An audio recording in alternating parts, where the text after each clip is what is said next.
You're watching BionicDance. Don't run on automatic, instead, please think. After a recent event at which I was speaking, a student came up to me and said, "I wonder if I can pick your brains. I'm having trouble with a friend of mine at school." "What's the problem?" I said. "Well," she said, "my friend is a moral relativist. Whatever the subject, whatever we're talking about, whether it's rape or murder or human trafficking, doesn't matter what example you use, my friend always says she doesn't believe in moral absolutes. Everything is relative. That may be true for you," she said, "but it's not true for me." How should I respond to my friend? The student asked me. How about saying, "Yeah, okay, makes perfect sense. 'Cause, it does. Let's do this."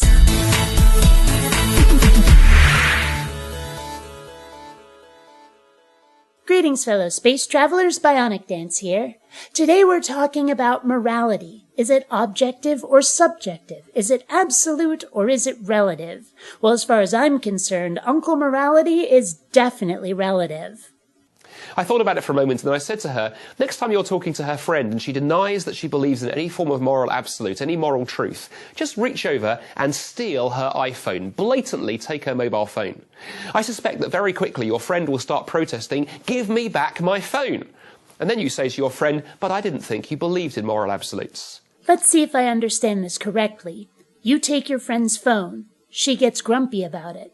Where does the absolute part come in? Suppose you swipe her walkie-talkie and she goes, "I'm getting a new one tomorrow." Whatever. Take it. Again, where does the absolute part come in? It's all relative. It all depends on context. Morality cannot be absolute because it depends on whether a person gives a shit or if they don't mind. In other words, the idea that something might be true for you but not true for me sounds lovely, but when you apply it in the real world, it breaks down. Really? I think I just showed one way that it wouldn't, and I'm sure we could think of others if we really try. I guess you have to ask yourself, what makes something moral or immoral? Because the way I see it, the deciding factor is whether someone is hurt by it, benefits from it, or really doesn't care. If you're going to say that something is immoral no matter what, even when nobody is hurt or feels slighted, then what possible reason is there for this system to exist? It's like if a cop gave you a ticket for jaywalking on an empty street at 2 a.m. Sure, you may have broken the letter of the law, but did it really deserve a ticket? Nobody was in danger or inconvenienced. Treating that law as an absolute does more harm than good. We live in a very postmodern, relativistic age. Why is that? Well, I think many people in our culture have bought into the idea that truth claims, especially in the realm of morality and ethics, restrict us. If there is moral truth, we would be restricted and we want to be free. Notice how this argument comes up a lot. The only reason to disagree is because we don't like it. We couldn't possibly be right. We're just rebelling against what we know to be true. It's all very convenient and very dismissive, not addressing the actual arguments at all. This is the tactic of a charlatan, not an intellectual. The problem is the absence of truth, the absence of restrictions doesn't equal freedom, it equals anarchy.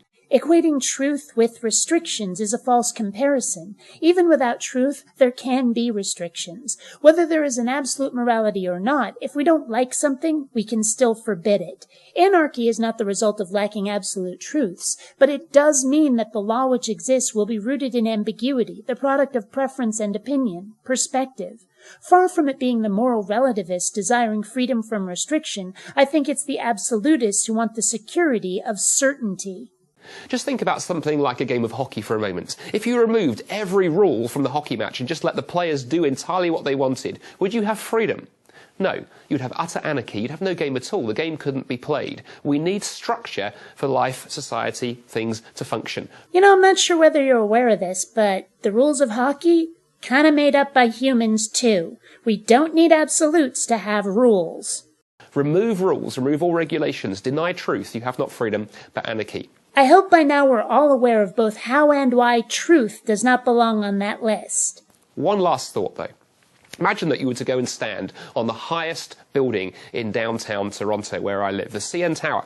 And you stand on the edge of that building and you say to yourself, "I don't believe in absolutes. I don't believe in the law of gravity. That might be true for you, not true for me." And after that tremendous announcement, you leap off the building. What is going to happen? Someone like me is going to point out that equating physical properties of the universe to societal behavior is flippin' stupid and yet another false comparison. You'd think by now I'd be used to theists trying to pull crap like this, and I'm always left wondering whether they mean it, or if they know how embarrassing full of shit they are, but they're just throwing anything at the wall hoping it'll stick. You have tried to break the law of gravity, and it's ended up breaking you. The same is true of God's moral law, I believe. If you try to break it, if you try to break that framework that God has put into society, you don't end up with freedom. You end up breaking yourselves, hurting other people, breaking society. Well, riddle me this. Why does it have to be God's law?